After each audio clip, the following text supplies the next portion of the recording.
Welcome to another special edition of Talking Shirts. I'm Mike from Hull KR Shirts, and today I'm going to take a look at this prototype shirt.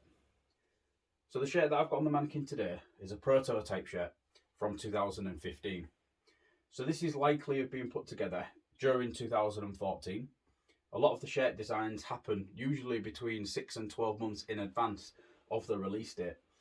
So all these different things are going on behind the scenes that as supporters we don't necessarily see until a product hits the shelves in retail and there's a kit launch, which is obviously nowadays done via social media.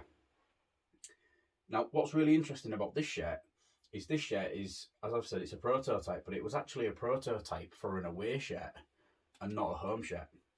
So if you can think back to 2015, the home shirt was a red shirt with a blue band. Pop a picture up for you so you can see it, just in case you can't recall back. So this would have been the away shirt to complement that home shirt. Now, this obviously wasn't a design that was chosen, because what we decided to go with was this one, and this was the 2015 away shirt. So on that shirt, the colours that you can see there was a part of the bid for the UK City of Culture for Hull. So the colours that are on there, as I've said, it was a part of the bid. But in 2017, after the bid had been successful, the branding, it changed. So the colourway that we used for that kit and the actual branding of the 2017 UK City of Culture for Hull, it didn't correspond with each other. So realistically, it was probably a waste of time. But the shirt itself is a very, very nice shirt. Let's bring it back to this one. So this was designed by Fita, as was our shirts during that 2015 season. So it's really interesting because you would look at it and you would think, okay, this looks like a home shirt.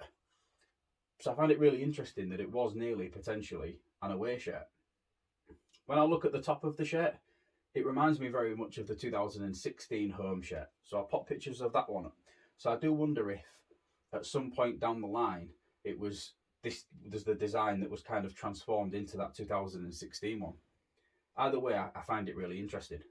As you can see on here, we've got the Hull 2017 City of Culture. So this that we've got here did also appear on the actual away shirt that we used. So again, those tie-ins you can see from one piece to another.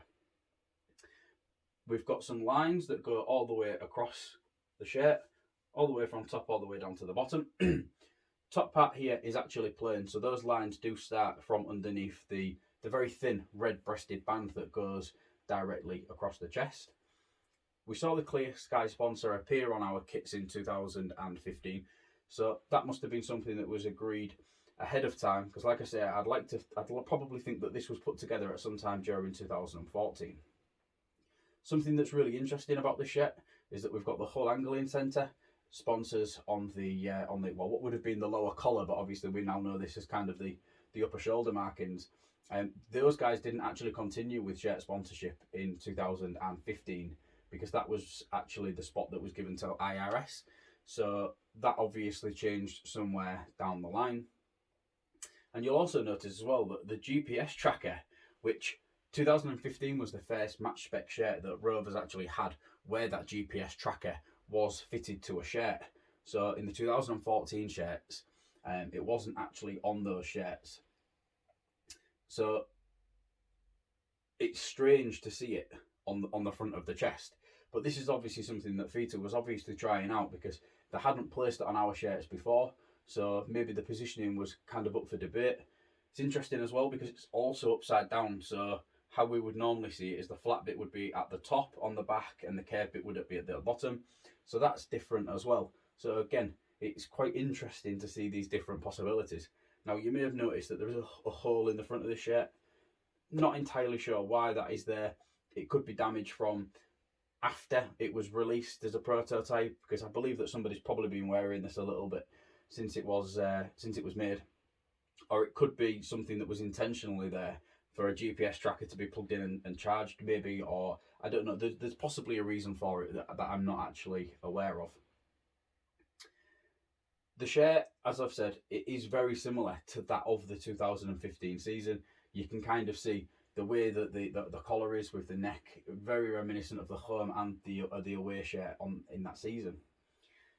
Spinning it around to the side, and we've got the Archbishop Centre Move sponsor. Again, that was something else that didn't actually make it onto the 2015 shirts. So we've also got the patch spacing down here.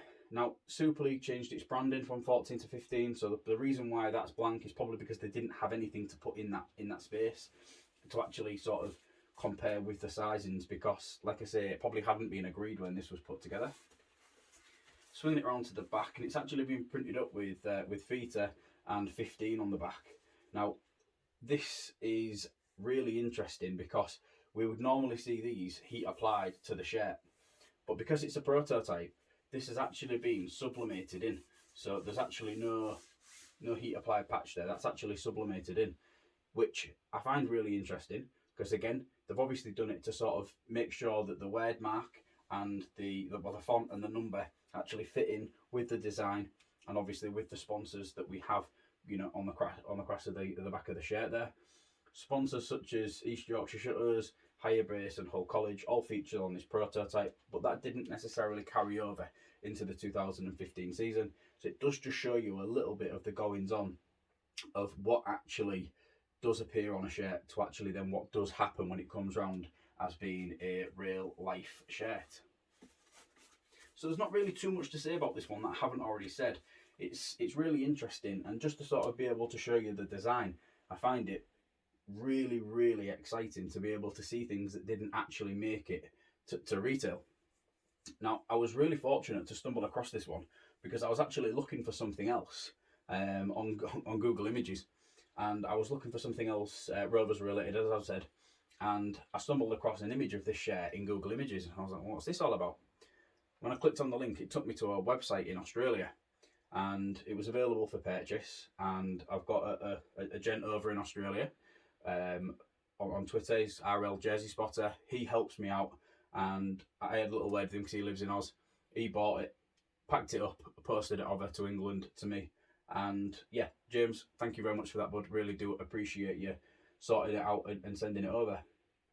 So to be able to sort of add something into my collection, which I would probably describe as a one-off, so I can't guarantee that. I doubt there'll be any more. You never know, but there'll probably be some different types of prototypes, whether it be from 2015, 16, from various different years. You know, I have seen some different bits from different years, but it's something which it just adds a little bit of depth to my collection, because I'm getting to the position now where, especially with the modern day things, there's a lot of the shirts now that I've got. Sometimes I've got even more than one of it, but to pick something up which is classed as a prototype, which wasn't actually made, is definitely something that is on my shirt bucket list, shall we say. So that's all for this special edition of Talking Shirts. Check back in another couple of weeks, and I'll be back with a new episode where I will be reviewing a match-worn shirt from the 1980s. So I'll leave that little spoiler with you there. It's not actually a shirt that is part of my collection. It's something that I've borrowed off a fellow collector for a project that I was working on.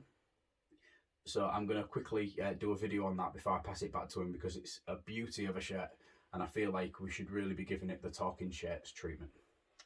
So while you're with us over on YouTube, it would be great if you would subscribe to my YouTube channel. That way you will get a notification when I upload a new video. And also, if you do have a spare moment, feel free to head over to hullkrshirts.co.uk and just check out all the shirt related content that I've got going on over there. We're getting towards the end of the season now, so I've nearly finished my 2021 kit tracker, and hopefully the excitement will start building into the 2022 season, where we can really start getting excited about what Hull KR will be wearing during that 2022 season. That's everything. I'll see you all next time. Bye for now.